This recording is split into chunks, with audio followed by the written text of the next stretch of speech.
between two of them is not always clear. If you want to find out what futures and options are, then keep on watching. The main differences we're talking about today in this video are connected with obligations, risks, payment, and contracts. So off we go. Number 1. Obligations.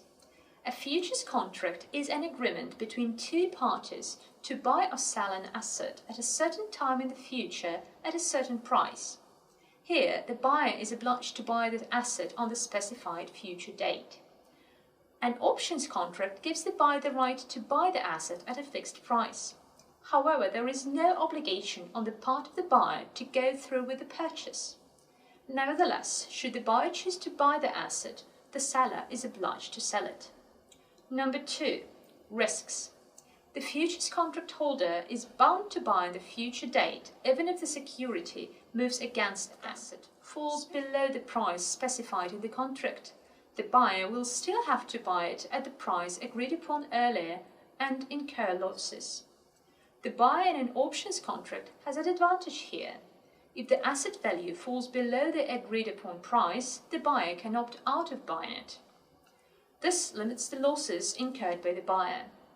In other words, a futures contract could bring unlimited profit or loss. Meanwhile, an options contract can bring unlimited profit, but it reduces the potential loss. Number 3. Advance payment.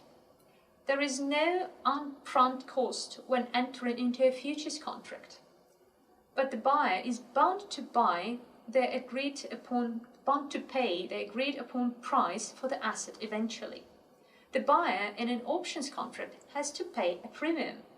The payment of this premium grants the options buyer the privilege not to buy the asset on a future date, if it becomes less attractive.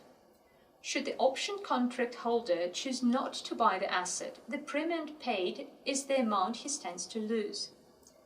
In both cases, you may have to pay certain commissions. Number 4. Contract execution. A futures contract is executed on the date agreed upon in the contract. On this date, the buyer purchases the underlying asset. Meanwhile, the buyer in an options contract can execute the contract any time before the date of expiry, so you're free to buy the asset whenever you feel the conditions are right.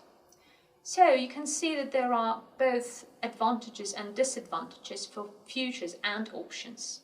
While options contract reduces the potential loss, you have to pay the premium which you lose in case you choose not to buy the asset. On the other hand, there is no premium in the futures contract, but you have to buy the asset at the price agreed upon earlier, even if it incurs losses. Looks like you have to take